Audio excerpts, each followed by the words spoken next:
वासुदेवाय। ॐ नमो भगवते वासुदेवाय। ॐ नमो भगवते वासुदेवाय। नारायणं नमस्कृत्य नरं चैव नरोत्तमं देवीं सरस्वतीं व्यासं ततो जयमुदीरयेत्। नष्टप्रायेषु भद्रेषु नित्यं भागवतसेवया भगवती उत्तमश्लोके भक्तिर्भवती नैष्टुकीं। निगमकल्पतरोर्गलितं फलं सुखमुखातमृतद्रवसंयुतं पिबत भागवतं रसमालयं मुहुरहो रसिका भुवि भावुकाः। ॐ अज्ञानतिमिरान्धस्य ज्ञानाञ्जनशलाकया चक्षुरुन्मिलितं येन तस्मै श्रीगुरवे नमः। श्रीचैतन्यमनोभीष्टं स्थापितं येन भूतले स्वयं रूपः कदा माह्यं ददाति स्वपदान्तिकम्। वन्देऽहं श्रीगुरो श्रीयुतपदकमलं श्रीगुरून् वैष्णवांश्च श्रीरूपं साग्रजातं सगगन रघुनाथान्वितं तं सजीवम् साद्वैतं सावधूतं परिजनसहितं कृष्णचैतन्यदेवं श्रीराधा कृष्णपादान् सहगण ललिता श्रीविशाखान्वितांश्च। हे कृष्ण करुणा सिन्धो दीनबन्धो जगत्पते गोपेश गोपिकान्त राधाकान्त नमोऽस्तु ते। तप्तकाञ्चन गौराङ्गी राधे वृन्दावनेश्वरी वृषभानुसुते देवी प्रणमामि हरिप्रिये। वाञ्छाकल्पतरुभ्यश्च कृपा सिन्धुभ्यैव च पतितानां पावनेभ्यो वैष्णवेभ्यो नमो नमः। नमो विष्णुपादाय कृष्णप्रेष्ठाय भूतले श्रीमते भक्तिवेदान्त स्वामिनिति नामिने। नमस्ते सारस्वते देवे गौरवाणी प्रचारिणे निर्विशेष शून्यवादी पाश्चात्य देशतारिणे। जय श्री कृष्ण चैतन्य प्रभु नित्यानंद श्री अद्वैत गदाधर श्रीवासादि गौर भक्त वृंद। हरे कृष्णा कृष्ण कृष्णा हरे हरे हरे राम राम राम हरे हरे। मूकं करोति वाचालं पङ्गुं लङ्कयिते गिरिं यत्कृपातमहं वन्दे श्रीगुरुं दीनधारिणं परमानन्दं माधवं श्रीचैतन्यम् ईश्वरं। हरिः ओं तत्सत्। कथाञ्चन स्मृते यस्मिन् दुष्करं स्मरं भवेत् स्मरेति प्रीतं च श्रीचैतन्यं नमामि तं। हरे कृष्णा। ஸோ புருஷோத்தம மாதம் அருமையான மாதம். இந்த புருஷோத்தம மாதத்துல நம்ம செய்யக்கூடிய பக்தி சேவைகள் எல்லாத்துக்கும் பகவான் வந்து 1000 மடங்கு பலன் கொடுக்கிறாராம். ஸோ அதனால हरे कृष्ण माताजी। नमस्कार माताजी। நமஸ்காரம் நமஸ்காரம். ஸோ பகவானுடைய கருணை அப்படிங்கிறத பகவான் எல்லா வழியிலையும் நம்ம கொடுக்கறதுக்கு தயாரா இருக்கார். நாம தான் என்ன பண்ணணும், அதை ஏத்துக்கணும். ஸோ நேற்று நம்ம டிஸ்கஸ் பண்ண மாதிரி முதல்ல 15th சாப்டர் இந்த ஸ்லோகம் மட்டும் படிச்சுட்டு அதுக்கப்புறம் நம்ம பாகவதத்தை கண்டினியூ பண்ணலாம். ஸ்ரீமத் பகவத்கீதை உண்மை உருவில் அத்தியாயம் 15 ஸ்லோபதம் 1. ஸ்ரீ பகவானுவாச்ச ஊர்த்வமூலம் நதः சாகம் அஸ்வத்தம் பிராஹுரவ்யயம் छन्दांसि यस्य पर्णानि यस्तं वेद स वेदवित् अतश्चोर्ध्वं प्रसृतास्तस्य शाखा गुणप्रवृद्धा विषयप्रवालाः अतश्च मूलानि अनुसन्ततानि कर्मानुबन्धीनि मनुष्यलोके न रूपमस्येह ततोपलभ्यते नान्तो न चातिर्न च सम्प्रतिष्ठा अश्वत्थमेनं सुविरूढमूलम् अशङ्गशस्त्रेण दृढेन चित्वा ततः पदं तत्परिमार्गितव्यं यस्मिन् गता न निवर्तन्ति भूयः तं एव चाद्यं पुरुषं प्रपद्ये यतः प्रवृत्तिः प्रसृता पुराणी निर्मानमोहाजितसङ्गदोषा अध्यात्मनित्या विनिवृत्तकामाः द्वन्द्वैर्विमुक्ताः सुखदुःखसंज्ञै गच्छन्त्यमूढाः पदमव्ययं तत् न तद्भाषयते सूर्यो न शशाङ्को न पावकः यद्गत्वा न निवर्तन्ते तद्धाम परमं मम।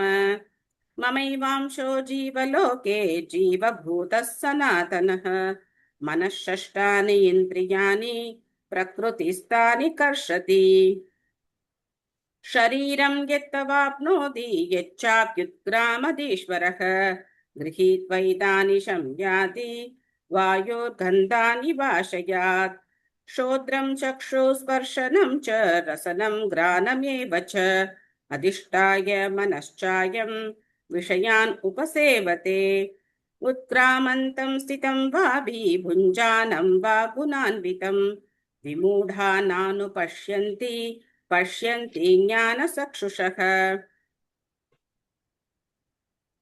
यतन्तो योगिनश्चैनं पश्यन् आत्मनि अवस्थितं यतन्तो अप्यकृतात्मानो नैनं पश्यन् अचेतसः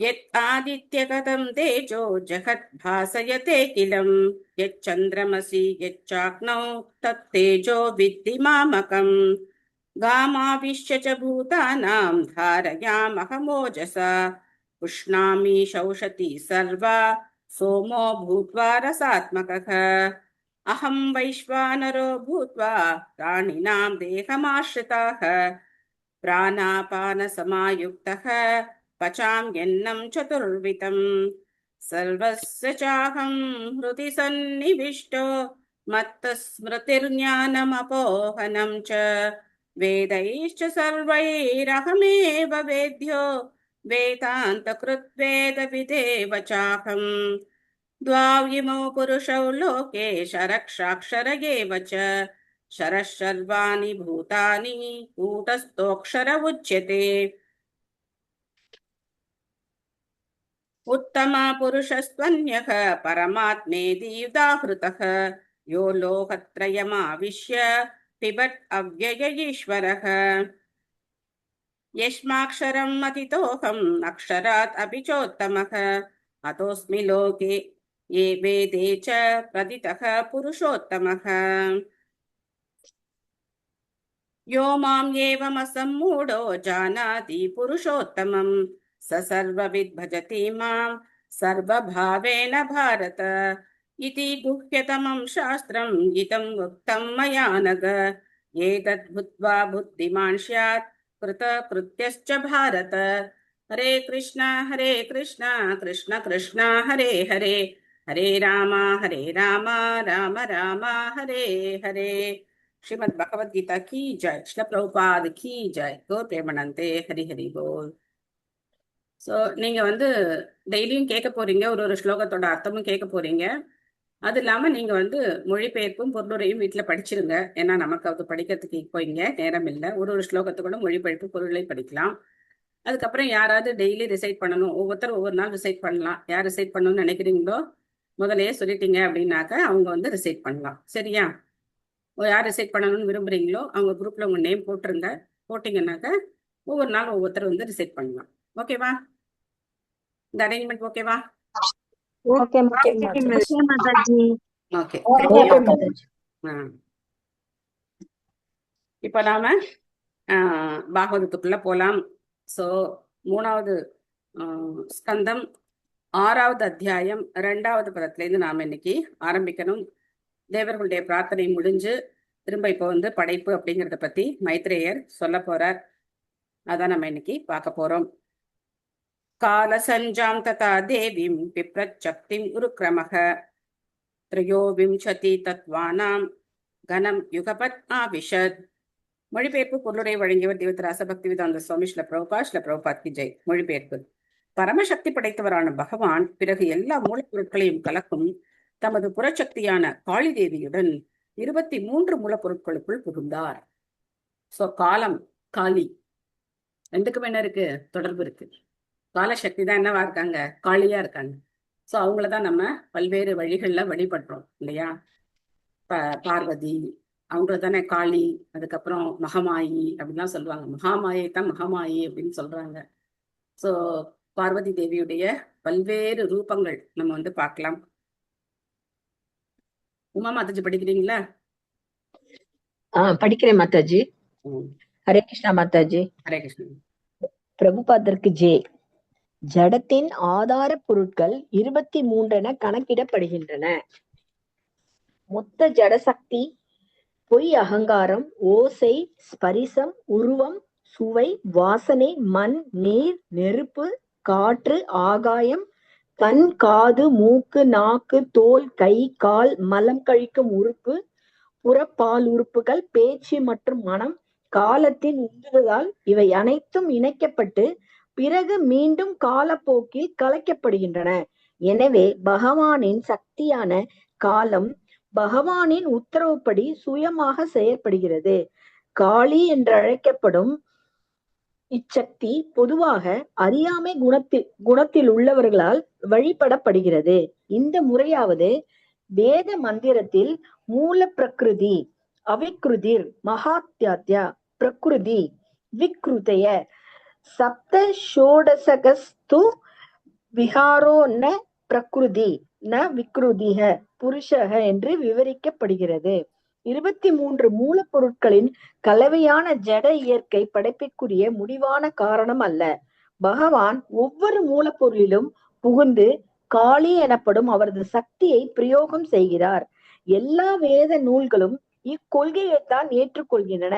பிரம்ம சமிஹிதை 5.35 கூறுகிறது, ஏகோபி அசௌ ரசயிதம் ஜகத் அண்ட கோடிம் யச் சக்திர் அஸ்தி ஜகத் அண்ட சயாயத் அந்தக அண்டாந்திர ஸ்த பரமானு சயாந்திர ஸ்தம் கோவிந்தம் ஆதிபுருஷம் தம் அகம் பஜாமி. பகவான் அவரது பூர்த்தியற்ற விரிவாங்கத்தின் மகாவிஷ்ணு மூலமாக ஜட இயற்கைக்குள் புகுந்து பிறகு ஒவ்வொரு பிரபஞ்சத்திற்குள்ளும் கர்ப்போதக சாயி விஷ்ணுவாக நுழைகிறார். அதன் பிறகு ஷீரோதக சாய் விஷ்ணுவாக ஜடத்தின் ஒவ்வொரு அணுக்களும் உட்பட எல்லா மூலப்பொருட்களும் நுழைகிறார். பிரபஞ்சங்கள் மற்றும் தனிப்பட்ட அணுக்கள் ஆகிய இரண்டிலும் தோற்றுவிக்கப்படும் இத்தகைய பிரபஞ்ச சிருஷ்டி எண்ணற்றவையாகும். அந்த கோவிந்தனை ஆதி புருஷரை நான் வணங்குகிறேன். பகவத்கீதையிலும் 10.42 இது உறுதி செய்யப்படுகிறது.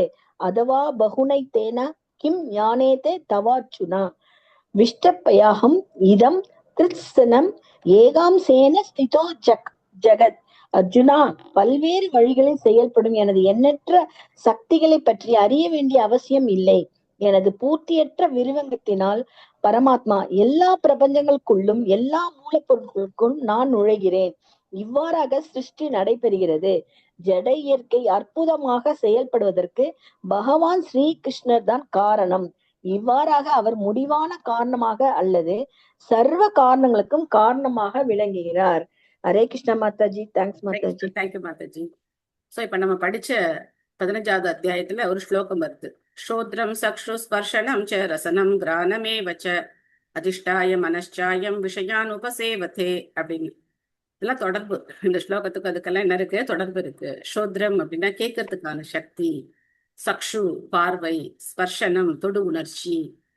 இந்த மாதிரி நம்மளுடைய ஒவ்வொரு புலன் உணர்ச்சிகளும் எப்படி ஏற்படுது அப்படின்னா, மனம் என்ன நினைக்குதோ அந்த மனதின் சிந்தனைக்கு ஏற்றபடி அதுக்கு புலன்கள் உண்டாகுது. நினைச்சு பாருங்க, மனிதர்களுக்கும் இந்த புலன்கள் எல்லாம் இருக்கு இல்லையா? கண்ணு, காது, மூக்கு இதெல்லாம் இருக்கு இல்லையா? மிருகத்துக்கும் இருக்கு. ஒரு நாய்க்கும் என்ன இருக்கு? கண்ணு இருக்கு, காது இருக்கு, மூக்கு இருக்கு, அதுக்கும் நாக்கு இருக்கு, அதுக்கும் பால் உறுப்புகள் இருக்கு, கை கால்கள் இருக்கு, அதுவும் ஓடுது, அதுவும் குறைக்குது, சாப்பிடுது, மலந்தலம் கழிக்குது, எல்லாம் பண்ணுது, இனப்பெருக்கம் பண்ணுது. ஒரு குருவி எடுத்துக்கோங்க, அதுக்கு கண்ணு இருக்கா, காது இருக்கா? எல்லாமே இருக்கு. இந்த உறுப்புகள் எல்லாம் ஒவ்வொரு ஜீவராசிக்கும் இருக்கு. இதெல்லாம் எப்படி ஏற்பட்டது அப்படின்னா, மனதின் எண்ணங்களால ஏற்பட்டது. என்ன மாதிரி மனோபாவம் இருந்தா என்ன மாதிரி உடல் கிடைச்சிருக்கும். அப்போ இந்த 23 மூலப்பொருட்கள் முதல்ல பார்த்தோம்னா, மொத்த ஜட சக்தி அப்படின்னு பாக்குறோம். பிரகிருதி மொத்த ஜட சக்தி. அதுக்கப்புறம் பொய்யகங்காரத்தை பகவான் படைச்சிட்டார். அதுக்கப்புறம் இதெல்லாம் என்னது? ஓசை, ஸ்பர்ஷம், உருவம், சுவை, வாசனை, இதெல்லாம் தன்மாத்திரைகள். இதென்ன? தன்மாத்திரைகள். அதுக்கப்புறம் பாத்தீங்கன்னா மண், நீர், நெருப்பு, காற்று, ஆகாயம், இது என்னது? பஞ்சபூதங்கள். அதுக்கப்புறம் கண், காது, மூக்கு, நாக்கு, தோல், இது என்னது? ஞானேந்திரியங்கள். அதுக்கப்புறம் கை, கால்கள், மலஜலம் கழிக்கும் உறுப்பு, புறப்பாலுறுப்புகள், பேச்சு, இதெல்லாம் கர்மேந்திரியங்கள். அது கூட என்ன செய்யறது? மனம். சோ நம்ம என்ன பார்த்தோம்? சோத்ரம் சக்ஷு ஸ்பர்ஷனம் ச ரசனம் கிராணம் ஏவச்ச அதிஷ்டாய மனச்சாயம் விஷயான் உபசேவதே. இப்படித்தான் நமக்கு பல்வேறு உடல்கள் கிடைக்குது. இது தானா ஏற்படுறது கிடையாது. மனம் ஆசைப்படலாம். ஆனா இந்த 23 மூலப்பொருட்களையும் யார் உள்ள புகுந்துக்கிறா? பகவான் உள்ள வரார். எப்படி ஒரு உடலுக்குள்ள பரமாத்மா, அதாவது ஆத்மா இருந்தாதான் இந்த உடல் செயல்படுமோ, அந்த மாதிரி இந்த பிரபஞ்சத்துக்கு ஆத்மாவா இருக்கக்கூடியவர் கர்ப்போதகசாயி விஷ்ணு. அவர் இந்த பிரபஞ்சத்துக்குள்ள நுழையும் போதுதான் என்ன ஆகுது? செயல் அப்படிங்கிறது நடக்குது. ஏகோப்யசௌ ரசயத்தும் ஜகதண்ட கோட்டிம் யச்சக்திரஸ்தி ஜகதண்ட சயாய தந்தக அண்டாந்தரஸ்த பரமானு சயாந்தரஸ்தம். ஒவ்வொரு அண்டத்துக்குள்ளேயும் பகவான் நுழைகிறார், ஒவ்வொரு அணுவுக்குள்ளேயும் பகவான் நுழைகிறார். அப்பதான் அந்த அணுக்கள் செயல்படும். அந்த மாதிரி கோவிந்தரை நான் வணங்குறேன் அப்படின்னு சொல்லி பிரம்மா சொல்றார். சோ கிருஷ்ணர் சொல்றார், அதவா பகுனைத்தேன. இதெல்லாம் பத்தி கேட்கறதுல என்ன என்ன இருக்கு அர்ஜுனா? இதெல்லாம் சும்மா ஜஸ்ட் என்னோட ஒரு சின்ன ஒரு பொறியில நான் இதெல்லாம் என்ன பண்றேன், ஒரு சின்ன சக்தினால நான் இதெல்லாம் நடத்துறேன். இவ்வளவு பெரிய விஷயத்த இன்னும் பெரிய விஷயம் மாதிரி கேட்டுக்கிட்டே இருக்கியே. என்ன 10வது அத்தியாயம் முழுக்க அதானே, அந்த விவரணை தானே, எதுல எதுல பகவான் எப்படி இருக்கார் அப்படின்னு சொல்ற. சோ அதனால பகவானுடைய ஒரு சின்ன சக்தி மூலமா பகவான் என்ன பண்றார்? காலத்தினுடைய துணையோடு, காலமும் பகவானுடைய சக்தி தான், காலத்தின் துணை கொண்டு பகவான் இந்த 23 மூலப்பொருட்களையும் இணைக்கிறார். அப்படி இணைக்கும் போது என்ன ஆகுது? அவங்களுடைய மனோபாவத்துக்கு ஏத்த மாதிரி உடல் அமைப்புகள் நமக்கு வேறுபடுது. ஒருத்தர் பிராமணரா இருக்கார், ஒருத்தர் சத்திரியரா இருக்கார், ஒருத்தர் வைசியரா இருக்கார், ஒருத்தர் சூத்ரரா இருக்கார். அதுக்கு கீழே பஞ்சம வர்ணத்துல வர்றாங்க. அதுக்கப்புறம் மிருகங்கள், மரம், செடி, கொடிகள், புழு பூச்சிகள், விலங்குகள், பறவைகள், இந்த மாதிரி 84 லட்சம் ஜீவராசிகள், தேவர்கள் எல்லாரும் வர்றாங்க. 84 லட்சம் ஜீவராசிகளா விரிவடைகிறாங்க. சோனு பிரவிஷ்டோ பகவான் சேஷ்ட ரூபேன தம் கனம் பின்னம் சம்யோஜயாம் ஆச சுத்தம் கர்ம பிரபோதயன். இவ்வாறாக பரமபுருஷர் தமது சக்தியின் மூலமாக மூலப்பொருட்களுக்குள் புகுந்த போது உறங்கி எழுபவன் மீண்டும் தனது செயலில் ஈடுபடுவதைப் போலவே அனைத்து ஜீவராசிகளும் வெவ்வேறு செயல்களை செய்யும்படி உற்சாகப்படுத்தப்பட்டனர். எப்படி நம்ம இரவுல தூங்கி, அப்ப தூக்கத்துல நமக்கு எதுவுமே தெரியாது, என்ன பண்றோம், நம்ம யாரு, எதுவுமே நமக்கு தெரியாது. தூக்கத்துல நம்ம எல்லாத்தையும் மறந்துடுவோம். ஆனா காலம்பரம் முழிச்சோன்னே நமக்கு எப்படி இருக்கும்? சுறுசுறுப்பா எல்லாம் ஞாபகம் வந்துடும். நம்ம பாட்டுக்கு நம்ம காரியங்களை செய்ய ஆரம்பிச்சிட்டோம். ஆனா உறக்கத்துல நம்ம யாருன்னு கூட நமக்கு தெரியாது. ஏதோ ஒரு கனவு கண்டுகிட்டு இருப்போம், அந்த கனவு தான் வாழ்க்கை அப்படிங்கிற மாதிரி போயிட்டு இருக்கும். இல்லைன்னா சில பேர் ஆழ்ந்து உறங்கிட்டு இருப்பாங்க. ஆனா உறக்கம் தெளிஞ்சு நமக்கு விழிப்பு வந்த உடனேயே, ஓ நான் இதை பண்ணணும், அதை பண்ணணும் அப்படின்னு சொல்லி நம்ம உடனே நம்மளுடைய காரியங்களை செய்ய ஆரம்பிச்சிருவோம். சோ 6வது அத்தியாயத்துல 3வது பதம் மாதாஜி. 6வது அத்தியாயம் 3வது பதம். சத்யா மாதாஜி படிக்கிறீங்களா? ஹரே கிருஷ்ண மாதாஜி. படிக்கிறேங்க மாதாஜி. படிங்க. பொருளுரை மற்றும் மொழிபெயர்ப்பு மற்றும் பொருளுரை வழங்கிய பிரபுபாதருக்கு ஜெய். பொருளுரை. அழிவுக்கு பிறகு ஒவ்வொரு தனிப்பட்ட ஆத்மாவும் உணர்வற்ற நிலையில் பகவானின் சடசக்தியுடன் அவருக்குள் நுழைகின்றன. இந்த தனிப்பட்ட ஜீவராசிகள் என்றென்றும் பந்தப்பட்ட ஆத்மாக்களாகவே உள்ளனர். ஆனால் தங்களை விடுவித்துக் கொள்வதற்கான ஒவ்வொரு பௌதீக சிருஷ்டியிலும் அவர்களுக்கு வாய்ப்பு அளிக்கப்படுகின்றது. வேத ஞானத்தை நன்கு பயன்படுத்திக் கொண்டு பரமபுருஷுடன் தனக்குள்ள உறவு என்ன என்பதையும், முக்தி அடைவது எப்படி என்பதை மற்றும் அத்தகைய முக்தியால் கிடைக்கும் முடிவான நன்மை என்ன என்பதையும் அறிவதற்கு அவர்களுக்கு ஒரு வாய்ப்பு அளிக்கப்படுகிறது. வேதங்களை நன்கு கற்றறிவதன் மூலமாக தனது உண்மையான நிலையை உணர்ந்து பகவானின் உன்னத பக்தி தொண்டில் ஈடுபடுவதால் படிப்படியாக ஆன்மீக உலகிற்கு ஒருவன் உயர்த்தப்படுகின்றார். ஜட உலகிலுள்ள ஜெய்வராசிகள் அவர்களுடைய நிறைவு பெறாத கடந்த கால ஆசைகளுக்கேற்ப வெவ்வேறு செயல்களில் ஈடுபடுகின்றனர். ஒரு குறிப்பிட்ட உடல் அழிந்த பிறகு தனிப்பட்ட ஆத்மா அனைத்தையும் மறந்து விடுவான். ஆனால் அனைவரது இதயத்திலும் பரமாத்மாக உள்ள பரம கருணாமூர்த்தியான பகவான் அவனை வெளிப்படைய செய்து அவனது கடந்த கால ஆசைகளை பற்றி அவனுக்கு ஞாபகப்படுத்துகின்றார். இதற்கேற்ப அடுத்த பிறப்பில் அவன் செயல்பட துவங்குகின்றான். நம் கண்களுக்கு புலப்படாத இந்த வழிகாட்டலானது விதி என்று அழைக்கப்படுகிறது. இந்த விதியாவது ஒருவனை இயற்கையின் முக்குணங்களில் தொடர்ந்து பந்தப்படுத்துகின்றது என்பதை அறிவுள்ள ஒரு மனிதனால் புரிந்து கொள்ள முடியும். படைப்பின் ஒரு பகுதி அழிவிற்கு பிறகு அல்லது மொத்த அழிவிற்கு பிறகு ஜீவராசிகளுக்கு ஏற்படும் உணர்வற்ற உறங்கும் நிலைதான் வாழ்வின் இறுதி கட்டம் என்று சில அறிவற்ற தத்துவவாதிகளால் தவறாக ஏற்றுக்கொள்ளப்படுகிறது. பகுதி அழிவிற்கு பிறகு ஒரு ஜீவராசி ஒரு சில மாதங்களுக்கு மட்டுமே உணர்வற்ற நிலையில் இருக்கின்றான். ஆனால் பௌதிக சிருஷ்டியின் மொத்த அழிவுக்கு பிறகு பல கோடிக்கணக்கான ஆண்டுகளுக்கு அவன் உணர்வற்ற நிலையில் இருக்கின்றான். ஆனால் சிருஷ்டி மீண்டும் புதுப்பிக்கப்படும் பொழுது பகவானால் எழுப்பப்படும் அவன் மீண்டும் செயலில் ஈடுபடுகின்றான். ஜீவராசி நித்தியமானவன். செயல்களில் ஈடுபட்டு கொண்டு விழிப்புணர்வுடன் இருப்பதுதான் அவனுடைய இயற்கையான நிலையாகும். விழிப்புடன் இருக்கும் பொழுது செயலாற்றுவதை அவனால் நிறுத்த முடியாது என்பதால் அவனுடைய பலவிதமான ஆசைகளுக்கேற்ப அவன் செயல்படுகின்றான். அவனது ஆசைகளை பகவானின் உன்னத தொண்டை நோக்கி திருப்பும் பொழுது அவனது வாழ்வு பூரணத்துவம் அடைகின்றது. அவ்வாறாக விழிப்புணர்ச்சியுடன் கூடிய நித்திய வாழ்வை அனுபவிப்பதற்காக ஆன்மீக உலகிற்கு அவன் உயர்த்தப்படுகின்றான். Hare Krishna. Thank you Mataji. Thank you Mataji. Hare Krishna. So நம்ம இன்னைக்கு அந்த தலைகீழ் ஆலமரத்தை பத்தி பார்த்தோம். அந்த ஆலமரத்தினுடைய இலைகள் வேத பதங்கள்னு பார்த்தோம். எதுக்காக பகவான் அதை கொடுக்கணும்? வேதங்களை எதுக்காக கொடுக்கணும்? நமக்கு ஏன் கொடுக்கணும் இல்லையா? அவரை வேண்டான்னு சொல்லி வந்தோம். எதுக்காக இந்த வேதங்கள் எல்லாம் நமக்கு கொடுக்கணும் அப்படின்னா, பிரபுபா சொல்றார், ஒவ்வொரு படைப்புலையும் வாய்ப்பு அளிக்கப்படுகிறது. இப்போ 10th எக்ஸாம் எழுதி அவங்க பாஸ் பண்ணல அப்படின்னா அவங்களுக்கு உடனே ஒரு வாய்ப்பு. முன்னெல்லாம் 1 வருஷம் காத்திருக்கணும், இப்பெல்லாம் அப்படி கிடையாதான். உடனே எழுதிடலாம் அப்படிங்கிறாங்க. 3 மாசத்துலயோ நம்ம எழுதிடலாம் அப்படிங்கிறாங்க. வாய்ப்பு கொடுக்குறாங்க இல்லையா? ஒரு வாய்ப்பு, திரும்ப நீ எழுதி உன்னுடைய வெற்றிக்காக நீ முயற்சிக்கலாம் அப்படின்னு ஒரு வாய்ப்பு. இதெல்லாம் எங்க இந்த மாதிரி வழக்கங்கள்லாம் எங்கேருந்து வந்தது? பகவான்கிட்ட தான் வந்தது. பகவான் நமக்கு ஒவ்வொரு படைப்புலையும் வாய்ப்பு கொடுக்குறார், ஒவ்வொரு பிறவிலையும் வாய்ப்பு கொடுக்குறார். கூடவே வரார் பரமாத்மாவா, நமக்கு ஞாபகப்படுத்திக்கிட்டே இருக்கார். நீ என்ன சேர வேண்டியவன் அப்படிங்கிறத சொல்லிக்கிட்டே இருக்கார். யார் பயன்படுத்திக்கிறாங்களோ அவங்க வெற்றி அடைகிறாங்க.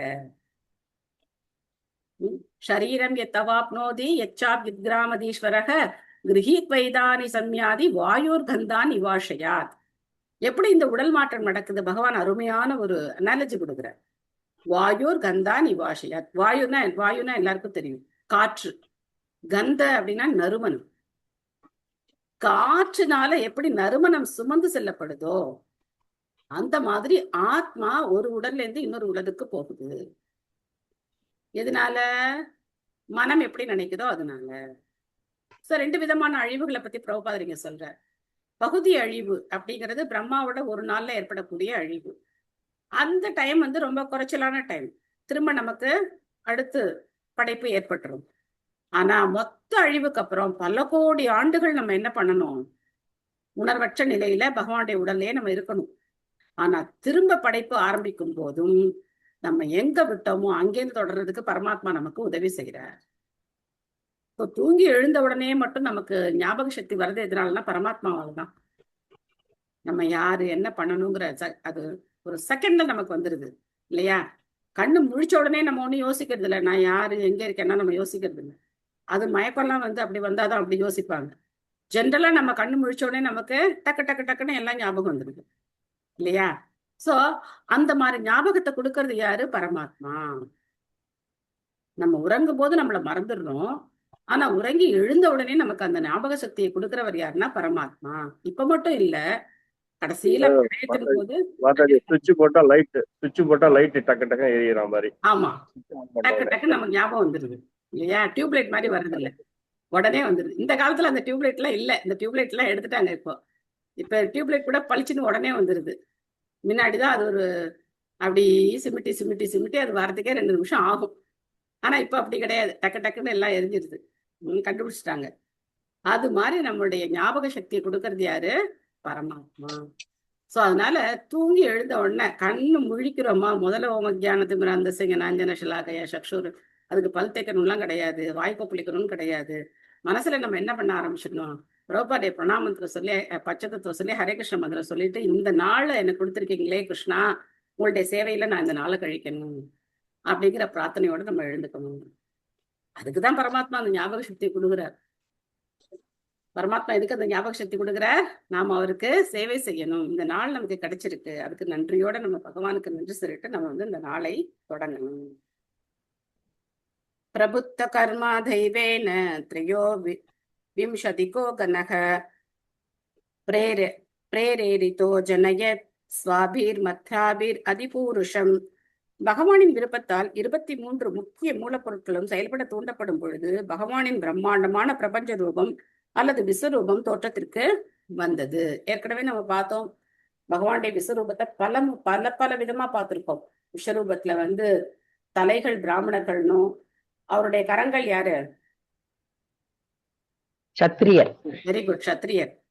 அப்புறம் வயறு வைஷ்யர். வைஷ்யர்கள். கால்கள் சூத்திரர். இது ஒரு விஸ்வரூபத்தினுடைய தோற்றம் பார்த்தோம். அதுக்கப்புறம் இந்த 17 14 லோகங்கள் எப்படி அமைஞ்சிருக்குன்னு பார்த்தோம். பாதாள லோகம் எங்க இருக்கு? பகவானோட பாதத்துல இருக்கு. Very good. சோ இப்படி படிப்படியா அவருடைய கடுக்கால்கள் இப்படி அத்தல வித்தல சுத்தல தலாத்தல வந்து அவரது இடுப்புல இருக்கு. மேல் உலகங்கள் அவரது மார்பு, இந்த மாதிரி முகம், அந்த மாதிரி இருக்கு. சோ இப்படி நம்ம வந்து விஸ்வரூபத்தை பல பல விதங்கள்ல 2வது ஸ்கந்தத்துல நம்ம வந்து பார்த்தோம். சோ அதனால பகவானுடைய விஸ்வரூபத்துலதான் இந்த மொத்த பிரபஞ்சமும் இருக்கு. விஸ்வரூபம்ங்கிறது தற்காலிகமான தோற்றம், கற்பனையான தோற்றம், அது நிரந்தரம் கிடையாது. பகவானுடைய சச்சிதானந்த விக்கிரகம் தான் நிரந்தரம். ஆனாலும் பகவானுடைய விஸ்வரூபம் அப்படிங்கிறது சொல்லப்படுது, வேதங்கள்ல சொல்லப்படுது. ஏன்னா நம்ம அப்பதான் வந்து அந்த ஸ்ட்ரக்சரை நம்மளால வந்து அனலைஸ் பண்ணி புரிஞ்சுக்க முடியும். சோ அதனால வேதங்கள் நமக்கு அந்த விஸ்வரூபத்தினுடைய காட்சியை கொடுக்குறாங்க. சுபமலர் மாதாஜி படிக்கிறீங்களா? படிக்கிற மாதாஜி. ஹரே கிருஷ்ணா. ஹரே கிருஷ்ணா. பொருளுரை. பகவானின் பிரம்மாண்டமான பிரபஞ்ச ரூபம் விராட் ரூபம் அல்லது விஸ்வரூபம். அவரது நித்திய ரூபம் அல்ல. இந்த ரூபம் பௌதிக சிருஷ்டியின் மூலப்பொருட்கள் தோன்றிய பிறகு பகவானின் விருப்பப்படி தோற்றுவிக்கப்படுகிறது. தாம் மூல முதற்கடவுள் என்பதை அர்வவாதிகள் நம்ப வேண்டும் என்பதற்காகவே இந்த விராட் அல்லது விஸ்வரூபத்தை பகவான் ஸ்ரீ கிருஷ்ணர் அர்ஜுனனுக்கு காட்டினார். கிருஷ்ணர் விராட் ரூபத்தை வெளிப்படுத்தினார். கிருஷ்ணர் விராட் ரூபத்தில் வெளிப்படுத்தப்பட்டவர் அல்ல. எனவே இந்த விராட் ரூபமானது ஆன்மீக உலகில் வெளிப்படுத்தப்படும் பகவானின் ஒரு நித்திய ரூபம் அல்ல. அது பகவானின் பௌதிக தோற்றமாகும். ஆலயத்தில் உள்ள வழிபாட்டிற்குரிய மூர்த்தி அர்ச்சா விக்கிரகம் ஆரம்ப சாதகர்களுக்காக ஏற்படுத்தப்பட்ட பகவானின் ஒரு தோற்றமாகும். ஆனால் விராட் மற்றும் அர்ச்சா ரூபங்கள் ஜடத்துடன் தொடர்பு கொண்டிருந்த போதிலும் அவை பகவான் ஸ்ரீ கிருஷ்ணரின் நித்திய ரூபத்திலிருந்து வேறுபட்டவை அல்ல. நன்றி மாதாஜி. ஹரே கிருஷ்ணா. சோ அதனால பகவானுடைய விஸ்வரூபம் வைகுண்டத்துல எல்லாம் கிடையாது. இப்போ பகவானுடைய எல்லா விஷ்ணுமூர்த்தி ரூபங்களுக்கும் வைகுண்டத்துல தனித்தனி வைகுண்டங்கள் இருக்கு. நம்ம பாக்குற திவ்ய தேச பெருமாள்கள், அதுக்கப்புறம் அபிமான ஸ்தலங்கள் நிறைய நம்ம பாக்குறோம் இல்லையா? பகவானுடைய விஷ்ணு ரூபத்தை, 4 கரங்கள் உள்ள ரூபத்தை நம்ம வந்து நிறைய தரிசனம் பண்றோம். அந்த ரூபங்களுக்கு எல்லாம் தனித்தனியான வைகுண்ட லோகங்கள் இருக்கு. ஆனா விராட் ரூபம் எல்லாம் வைகுண்டத்துல அவருக்குன்னு தனியா ஒரு வைகுண்ட லோகம் எல்லாம் கிடையாது. அது இந்த பௌதிக பிரபஞ்ச சிருஷ்டிக்காக பகவான் ஏற்படுத்தியிருக்கிற ஒரு ரூபம் தான் அந்த விராட் ரூபம். பரேன விஷதா ஸ்வஸ்மின் மாத்ரயா விஸ்வஸ்ருத்கணஹ பசோபான்யோன்யம் ஆசாத்ய யஸ்மின் லோகாச்சராச்சராக. பகவான் தமது விரிவங்க ரூபத்தில் பிரபஞ்ச சிருஷ்டியின் மூலப்பொருட்களுக்குள் நுழைந்த பொழுது அவை பகவானின் விஸ்வரூபமாக மாற்றமடைந்தன. இந்த விஸ்வரூபத்திற்குள் தான் எல்லா கிரக அமைப்புகளும் அசையும் அசையாத படைப்புகளும் ஓய்வெடுக்கின்றன. சோ நல்லா தெரிஞ்சுக்கணும், இந்த எல்லாம் சேர்ந்துதான் விஸ்வரூபம் அப்படின்னு சொல்லப்படுது. இந்த கிரகங்கள் அமைப்புகள் எல்லாம். அதுக்குத்தான் நான் உங்களுக்கு வந்து ஏற்கனவே அந்த 2 விதமான உதாரணங்களை ஞாபகப்படுத்திக்கிட்டோம்னா, வர்ணாசிரம தர்மம் எப்படி அமைஞ்சிருக்காங்க, அதுக்கப்புறம் கிரகங்கள் எல்லாம் எப்படி பகவானுடைய அந்த உடல்ல அமைஞ்சிருக்கு அப்படிங்கிறது. பிரேமபிரதா சச்சி மாதாஜி படிக்கிறீங்களா? மாதாஜி. பிரணாம் சிங் மாதாஜி. பொருளுரை திரு ஆசா பக்தி வேதாந்த சுவாமி ஸ்ரீல பிரபுபாதாக்கு ஜெய். பிரபஞ்ச சிருஷ்டியின் எல்லா மூல பொருட்களும் ஜடத்தால் ஆனவை ஆகும். அவற்றிற்கு சுயமாக விரிவடையும் ஆற்றல் கிடையாது. அவற்றை விரிவடைய செய்வதற்கு பகவான் தமது விரிவங்க ரூபத்தில் அவற்றிற்குள் நுழைய வேண்டி உள்ளது. ஜட பொருளால் ஆன்மீக தூண்டுதல் இல்லாமல் பெருகவோ அல்லது குறையவோ முடியாது என்பதையே இது குறிக்கிறது. ஜடம் ஆன்மீகத்திலிருந்து உற்பத்தியாகிறது. பிறகு ஆன்மீக தூண்டுதலால் மட்டுமே அது பெருக்கமடைகிறது. குறைமதியாளர்களால் தவறாக கணக்கிடப்படுவது போல் மொத்த பிரபஞ்ச சிருஷ்டியானது அதன் விஸ்வரூபத்தை தானாகவே ஏற்றுக்கொள்ளவில்லை. ஜடத்திற்குள் உயிர் சக்தி இருக்கும் வரை தேவைக்கேற்ப அதனால் விரிவடைய முடியும். ஆனால் உயிர் சக்தி இல்லை என்றால் ஜடத்தின் பெருக்கம் நின்றுவிடும். உதாரணமாக, ஒரு ஜீவராசியின் ஜட உடலுக்குள் ஆன்மீக உணர்வு இருக்கும் வரை தேவையான அளவுக்கு உடல் வளர்கிறது. ஆனால் ஆன்மீக உணர்வில்லாத உயிரற்ற ஒரு ஜட உடல் வளர்வதில்லை. பகவத்கீதையில் அத்தியாயம் 2 ஆன்மீக உணர்வுக்குத்தான் முக்கியத்துவம் அளிக்கப்படுகிறது. உடலுக்கல்ல. நம்முடைய சிறிய உடல்களில் நாம் அனுபவிப்பதை போன்று அதே முறையால் தான் முழு பிரபஞ்ச உடலும் வளர்கிறது. ஆயினும் தனிப்பட்ட அணு ஆத்மாதான் பிரபஞ்ச ரூபத்திற்கு காரணம் என்று முட்டாள்தனமாக ஒருவன் நினைக்க கூடாது.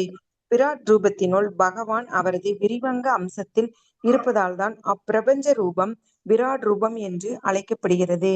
தேங்க்யூ மதர்ஜி. ஹரே கிருஷ்ணா. ஹரே கிருஷ்ணா. சோ எப்படி ஆத்மா இருந்தாதான் உடல் வளர்ச்சி அடையுமோ, அந்த மாதிரி பகவான் அந்த பிரபஞ்சத்துக்குள்ள நுழைஞ்சாதான் அந்த பிரபஞ்சத்தினுடைய வளர்ச்சி அப்படிங்கிறது இருக்கு. சோ ஆத்மா பரமாத்மா இல்லாம இந்த உடல்ல எந்த செயலும் சாத்தியம் கிடையாது. அப்போ ஜட விஞ்ஞானிகள் என்ன நினைக்கிறாங்க அப்படின்னா, ஜட இயற்கை தானா இயங்குது அப்படின்னு நினைக்கிறாங்க. ஆனா இந்த புருஷோத்தம யோகத்துல பகவான் அவ்வளவு அழகா எடுத்து சொல்றார். எல்லாத்துலயும் தான் எப்படி இருக்கேன் அப்படிங்கிறத பகவான் எடுத்து சொல்றார். சோ அதனால்தான் அந்த அத்தியாயத்துக்கே புருஷோத்தம யோகம்னு பேரு. இந்த ஜட உலகத்துக்கும் நமக்கும் பகவான் எப்படி தொடர்பு ஏற்படுத்துறார், எப்படி நம்ம ஒவ்வொரு க்ஷணமும் பகவான் இல்லாம வாழவே முடியாது, அவருடைய கருணை இல்லாம நம்மளால இந்த உலகத்துல ஒண்ணுமே பண்ண முடியாது அப்படிங்கிறத பகவான் நமக்கு எடுத்து சொல்றார். ஆனாலும் இதை புரிஞ்சுக்கிற சக்தி யாருக்கு கிடையாது? பிரபா சொல்றார், முட்டாள்களுக்கு கிடையாது அப்படின்னு. குறைமதியாளர்கள் அவங்களுக்கு அந்த சக்தி கிடையாது. அவங்க வெறுமை அந்த ஆராய்ச்சி எல்லாம் பண்ணிட்டு ஜட இயற்கை அப்படிங்கிறதுக்கு பின்னாடி ஒரு நபர் கிடையாது அப்படிங்கிற முடிவுக்கு வர்றாங்க. எல்லாம் தானா இயங்குது அப்படிங்கிற முடிவுக்கு அவங்க வர்றாங்க. தானா எந்த இயக்கமும் எதுவுமே இங்க நடக்காது அப்படிங்கிறத நாம புரிஞ்சுக்கணும். சோ ரொம்ப சிம்பிளா பிரபா நமக்கு விளக்குறாரு.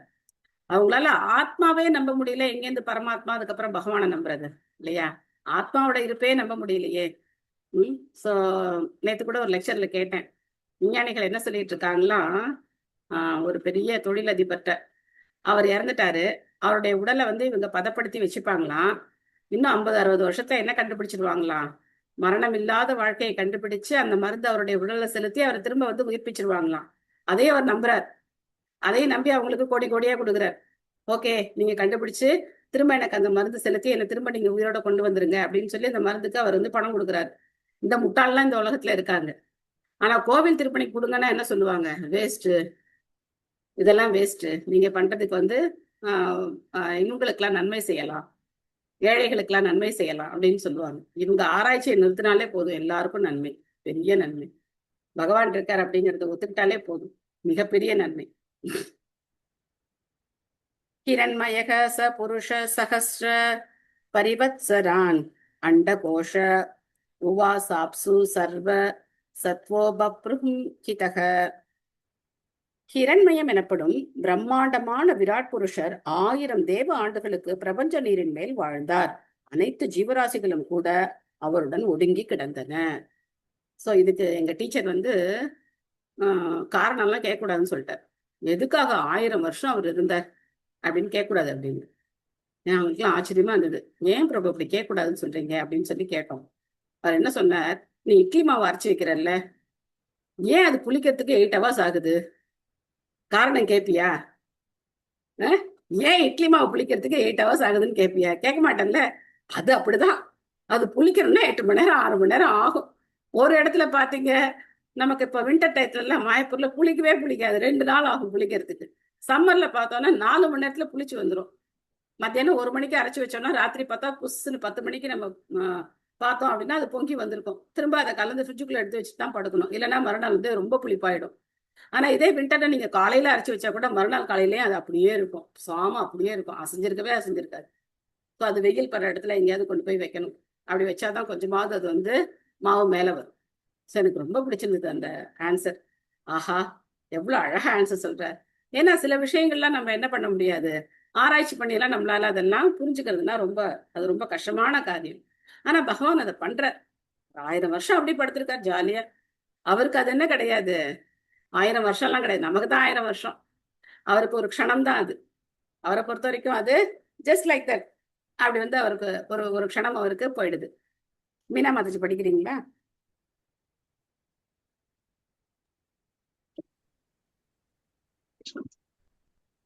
சரியா பிரபுபாதற்கு ஜெய். பகவான் சர்வோதோஷாயி விஷ்ணுவை ஒவ்வொரு பிரபஞ்சத்திற்குள்ளும் புகுத்த பிறகு பிரபஞ்சத்தின் பாதி நீரால் நிரப்பப்பட்டது.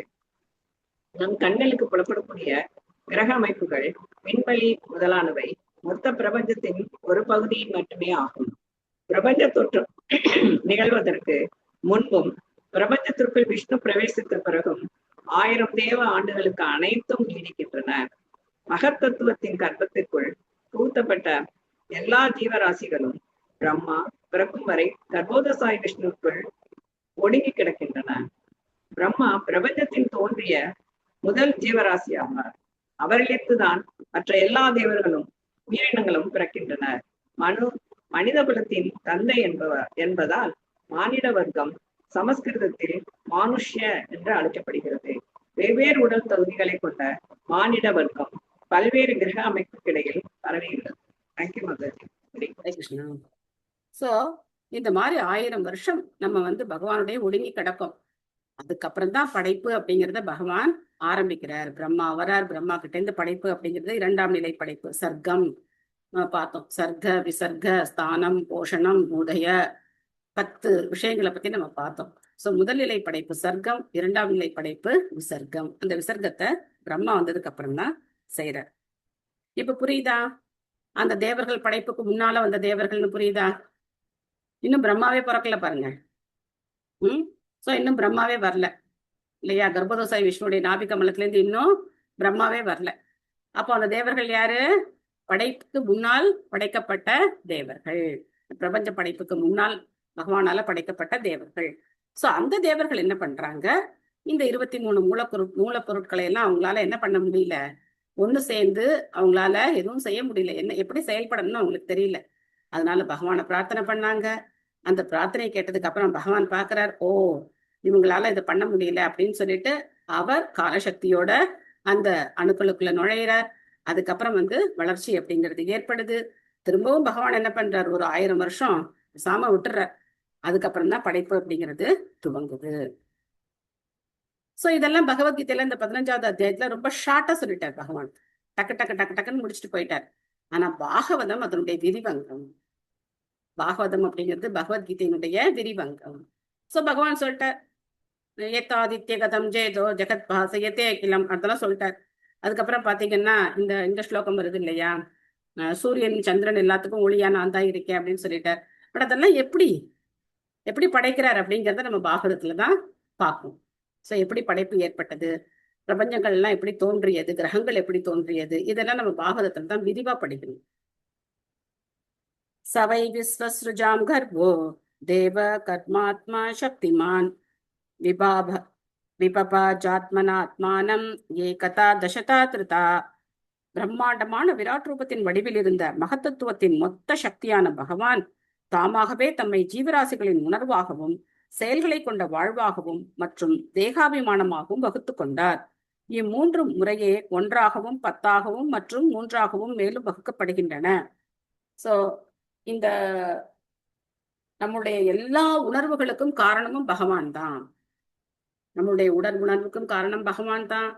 நம்மளுடைய இந்த 3 குணங்களுக்கும் காரணம் பகவான் தான். எல்லாத்துக்கும் காரணம் பகவான் தான் அப்படிங்கறத நம்ம புரிஞ்சுக்கணும். கணிகா மாதாஜி படிக்கிறீங்களா? எஸ் மாதாஜி, படிக்கிறேன் மாதாஜி. ஹரே கிருஷ்ணா. பொருளுரை தந்த ஸ்ரீல பிரபுபாதாவுக்கு ஜெய். ஆத்மா இருப்பதற்குரிய அடையாளம் உணர்வு. ஆத்மாவின் இருப்பு ஞான சக்தி எனப்படும் உணர்வின் வடிவில் வெளிப்படுகிறது. மொத்த உணர்வானது பிரம்மாண்டமான விராட் ரூபத்தின் உணர்வாகும். அதே உணர்வுதான் தனிப்பட்ட நபர்களிலும் வெளிப்படுகிறது. உணர்வின் செயலானது உயிர்காற்றின் மூலமாக நடத்தப்படுகிறது. அது 10 பிரிவுகளை கொண்டுள்ளது. உயிர்காற்றுக்கள் பிராண, அபான, உதான, வியான மற்றும் சமான என்று அழைக்கப்படுவதுடன் நாக, கூர்ம, கிருகர, தேவதத்த மற்றும் தனஞ்சய என்னும் வேறுபட்ட குணங்களையும் கொண்டுள்ளன. ஆத்மாவின் உணர்வு பௌதீக சூழ்நிலையால் களங்கமடைகிறது. இவ்வாறாக தேகாபிமானம் என்னும் பொய் அகங்காரத்தில் பல்வேறு செயல்கள் வெளிப்படுகின்றன. இச்செயல்கள் கீதையில் 2.41 பகுசாகி அனந்தாச புத்தயோ விவசாயினாம் என்று அழைக்கப்படுகின்றன. பந்தப்பட்ட ஆத்மா தூய உணர்வில் இல்லாததால் பல்வேறு செயல்களில் திக்கி திணறி கொண்டிருக்கிறான். தூய உணர்வு நிலையில் செயல் ஒன்றுதான். தனிப்பட்ட ஆத்மாவின் உணர்வுக்கும் பரம உணர்வுக்கும் இடையில் முழு ஒற்றுமை உண்டாகும் பொழுது தனிப்பட்ட ஆத்மாவின் உணர்வு பரம உணர்வுடன் ஒன்றாகி விடுகிறது. ஒரு உணர்வு மட்டும்தான் இருக்கிறதென்று அத்வைதி நம்புகிறான். ஆனால் ஒரு உணர்வுதான் உண்டு என்பதில் சந்தேகமில்லை என்றாலும் அவை ஒன்றாக இருப்பதற்கு மன ஒற்றுமைதான் காரணம். பகவத்கீதையில் 18.66 சர்வதர்மான் பரித்தஸ்ய மாம் ஏகம் சரணம் பிரஜ என்று பகவான் உபதேசிப்பது போல் தனிப்பட்ட உணர்வு பரம உணர்வுடன் பொருந்தும்படி செயல்பட வேண்டும் என்று அறிவுறுத்தப்படுகிறது. தனிப்பட்ட உணர்வுடையவன் அர்ஜுனன் பரம உணர்வுடன் இணைந்து செயற்பட்டு தனது உணர்வின் தூய்மையை பாதுகாத்துக் கொள்ள வேண்டும் என்று அறிவுறுத்தப்படுகிறான். உணர்வின் செயல்களை நிறுத்த முயல்வது முட்டாள்தனமாகும். ஆனால் அவற்றை பகவானின் உணர்வுடன் இணைத்து தூய்மைப்படுத்திக் கொள்ள முடியும். இந்த உணர்வானது தூய்மையின் அளவிற்கேற்ப தேகாபிமானத்தின் 3 குணங்களாக வகுக்கப்பட்டுள்ளது. ஆத்மிகம் உடல் மற்றும் மனதுடனான தேகாபிமானம், ஆதி பௌதீகம் பௌதீக பொருட்களுடன் தன்னை அடையாளப்படுத்திக் கொள்ளுதல் மற்றும் ஆதி தெய்வீகம் தன்னை ஒரு பகவத் பக்தனாக அடையாளப்படுத்திக் கொள்ளுதல். இம்மூன்றில் தன்னை ஒரு பகவத் பக்தனாக அடையாளப்படுத்திக் கொள்வதுதான் ஆதி தெய்வீகம் உணர்வை தூய்மைப்படுத்தும் ஆரம்ப நிலையாகும். ஹரே கிருஷ்ணா மாதாஜி. தேங்க்யூ மாதாஜி. நீங்க இந்த தர்ப்பணங்கள்லாம் பண்ணும்போது இந்த மந்திரங்களை கேட்டிருக்கீங்களா? ஓம் இதெல்லாம் சொல்லுவாங்க. ஓம் பிராணாய ஸ்வாகா, ஓம் அபானாய ஸ்வாகா, ஓம் வியானாய ஸ்வாகா, ஓம் உதானாய ஸ்வாகா, ஓம் சமானாய ஸ்வாகா அப்படின்னு சொல்லுவாங்க. கேள்விப்பட்டிருக்கீங்களா? கேட்டிருக்கீங்களா? இந்த மந்திரங்களை கேட்டிருக்கீங்களா? நைவேத்தியம் பண்ணும்போது கூட அதை சொல்லுவோம். என்ன அர்த்தம்? எதுக்காக சொல்றோம்? அதாவது ஒவ்வொரு பிராணன் அபானன் அப்படின்ற வாயுக்கள்லாம் நம்மளுடைய உடம்புல இருக்கிறதுனால அதே மாதிரி பகவானுக்கு நம்ம பிராணாய ஸ்வாகா, அபானாய ஸ்வாகா, உதானாய ஸ்வாகா, வியானாய ஸ்வாகான்னு சொல்லி நம்ம நைவேத்தியம் பண்றோம். சொல்றோம் என்ன காரணத்துக்காக சொல்றோம் அப்படின்னாக்க, இந்த 5 காற்றுகள்ல தான் என்ன மிதந்துகிட்டு இருக்கு? ஆத்மாவானது மிதந்து கொண்டிருக்கிறது. 10 விதமான காற்றுகள் நம்ம உடல் சுழற்சியில இயக்கத்துல இருக்கு. சோ இந்த 10 விதமான காற்றுகள்ல சுழற்சியில மாறுபாடு ஏற்படும் போது என்ன வருது நமக்கு அப்படின்னா, உடல் அங்கங்கள் செயல்படாம போகுது.